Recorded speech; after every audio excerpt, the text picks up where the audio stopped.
Hello foodies, welcome to Mona's trendy channel. So guys, మన today recipe వచ్చేసి sweet corn pulao, sweet corn rice.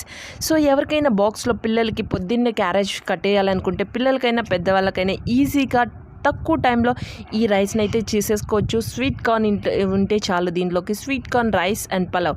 So ఇది ఎలా prepare చేయాలో చూసేద్దామా. సో టాపిక్లోకి వెళ్ళిపోయే ముందు మీరు కనుక మన ఛానల్ని ఫస్ట్ టైం చూసినట్టయితే ప్లీజ్ మన ఛానల్ని సబ్స్క్రైబ్ చేయండి, సపోర్ట్ చేయండి. Thank you. Let's go start. So first పొయ్యి మీద ప్యాన్ పెట్టుకుని దానిలో ఒక 3 టేబుల్ స్పూన్ నెయ్యి వేసుకుని అలాగే 1 స్పూన్ ఆయిల్ కూడా వేసుకోండి. సో లేదు అంటే మీరు మొత్తం ఆయిల్తో చేసుకోండి. ఏ రైస్ అయినా ఇలా నెయ్యి వేసి చేస్తే బిర్యానీ అండ్ పులావ్ ఏదైనా అని స్పెషల్ ఏదైనా రైస్ చేసుకుంటే మంచి టేస్ట్ని ఇస్తుంది నెయ్యి. సో 2 వేసుకున్నాను నేను ఇక్కడైతే. సో వేసుకున్న తర్వాత బిర్యానీ లీవ్స్ అండ్ చెక్క, లవంగాలు, ధనియాలు ఇలా స్పైసెస్ మీకు ఏం కావాలంటే అవి యాడ్ చేసుకోండి. నేనైతే తక్కువ స్పైసెస్ వేస్తున్నాను. సో అప్పుడప్పుడు స్పైసెస్ తక్కువ చేసుకుని ఇలా రెసిపీ అయితే రెస్టారెంట్ స్టైల్లో చేసేసుకోవచ్చు. సో గైస్, నెక్స్ట్ ఆనియన్స్ వేసుకున్నాను అండ్ పచ్చిమిర్చి చీలికలుగా కట్ చేసి ఒక 5-6 వేసుకున్నాను. ఎక్కువ వేసుకోండి. ఇక్కడ నేను కారం అయితే యూజ్ చేయట్లా. సో ఈ రైస్లో అయితే కారం యూజ్ చేయకుండా చేద్దాం. ఇలా చిల్లీ అండ్ కరివేపాకు కూడా వేసుకోండి. అండ్ పొటాటో 1 పొటాటో కట్ చేసుకొని స్మాల్ సైజెస్గా పొటాటో అండ్ మీ దగ్గర ఉన్న ఇంకా వెజిటేబుల్స్ ఏమైనా క్యారెట్, సో ఇలా ఇంకా మీ దగ్గర బీన్స్ ఇంకా ఏముంటే అవి దానిలో యాడ్ చేసుకోండి ఒక్కొక్కటి. So next ginger garlic paste వేసేసుకుని బాగా ఫ్రై చేసుకుందాం దీన్ని. సో దీనిలో మనకు సాల్ట్ వేస్తే తొందరగా కుక్ అవుతుందని నేను కొంచెం అయితే సాల్ట్ వేసుకుని ఒకసారి మొత్తం మిక్స్ చేసుకోండి బాగా ఫ్రై అయ్యేలాగా.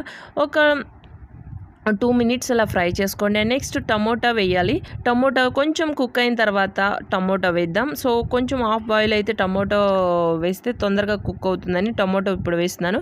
సో ఇక్కడ నేను 1 టమోటా తీసుకున్నాను. టమోటా కూడా వేసేసి బాగా ఫ్రై చేసేసుకోండి. సో అలాగే మనకు కావాల్సిన ఐటెం స్వీట్ కార్న్ కూడా 1 కప్ స్వీట్ కార్న్ వేసుకున్నాను. సో వేసేసి బాగా తిప్పండి ఒకసారి. కార్న్, ఈ పొటాటో, ఈ టమోటో ఇదంతా ఒకసారి బాగా తిప్పేసేసుకోండి. సో చాలా ఈజీ అండి, తక్కువ టైంలో. ఇప్పుడు సాల్ట్ వేస్తున్నాను నేను ఆల్రెడీ. ఇందాడ కుక్ అవ్వడానికి కొంచెం వేసాను. ఇప్పుడు టేస్ట్కి సరిపడా సాల్ట్ వేసాను. సో సాల్ట్ కూడా వేసేసి మొత్తం ఒకసారి తిప్పేసుకుని మనం రైస్ కడిగి పెట్టుకుని పక్కన పెట్టేసుకున్నాను. సో ఆ రైస్ అయితే వేసుకున్నాను. నేను ఇక్కడ 1 గ్లాస్ ఆఫ్ రైస్ తీసుకున్నానండి. 1 గ్లాస్ మనం బాస్మతి రైస్కి 1.5 కప్ వాటర్ పోయండి, సరిపోతుంది. సో మీరు ప్రెషర్ కుక్కర్లో చేయాలనుకుంటే 1.5 వేసుకోండి. నేను ఇక్కడ ప్యాన్లో చేస్తున్నాను కాబట్టి 1.5 వేసుకుంటున్నాను. సో ప్రెషర్ కుక్కర్లో చేసుకోవాలనుకున్న వాళ్ళు 1.5 గ్లాస్ వాటర్ పోసుకోండి. సో ఒకసారి మనం బియ్యం వేసుకున్న తర్వాత ఇలా టర్న్ చేయండి. కింద నుంచి ఇలా తిప్పుతూ చేస్తే మన బియ్యం అనేది ఇరగకుండా ఉంటుంది. ఒకసారి ఇలా కొంచెంసేపు ఫ్రై చేసుకున్న తర్వాత కొత్తిమీర వేసుకోండి. కట్ చేసి పెట్టుకున్న కొత్తిమీర వేసుకుని ఒకసారి మళ్ళీ మొత్తం తిప్పి దీనిలో 1.5 గ్లాస్ వాటర్ పోసుకుంటున్నాను నేను. కుక్కర్లో చేసే వాళ్ళైతే 1.5 పోసుకోండి. సో ఇలా పోసేసుకున్న తర్వాత మొత్తం ఒకసారి టేస్ట్, ఉప్పు అన్నీ చెక్ చేసుకోండి. మనం ఇక్కడ మెయిన్ ఇంపార్టెంట్ అండి, లెమన్ అనేది వేస్తే మనకి మంచి టేస్ట్, అలాగే మన రైస్ కూడా పొడిలాడుతూ వస్తుంది. సో ఇక్కడ లెమన్ అనేది నేను హాఫ్ చెక్క వేసానండి. లెమన్ మొత్తం పిండేసేసి ఒకసారి మొత్తం కలిపేసేసుకుని మీరు అన్నీ చెక్ చేసుకుని మూత పెట్టేసుకోండి. జస్ట్ 10 మినిట్స్లో మన రైస్ అయితే రెడీ అయిపోయింది. చూసారు కదా, ఆల్మోస్ట్ రైస్ అయితే అయిపోయింది.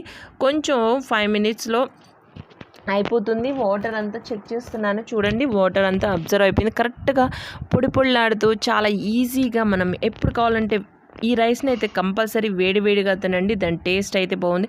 ఈ సమ్మర్లో అయితే దీనికి పెరుగు రైతాతో యాడ్ చేసుకుని చక్కగా, సమ్మర్ కాబట్టి చక్కగా తినేసేయండి హ్యాపీగా. పిల్లలు స్పైసెస్ తక్కువ వేస్తున్నాం కాబట్టి పిల్లలు కూడా ఇంట్రెస్ట్గా తినేస్తారు. సో గైస్, మీకు ఈ వీడియో నచ్చితే ప్లీజ్ లైక్ చేయండి, కామెంట్ చేయండి, అలాగే షేర్ చేయండి.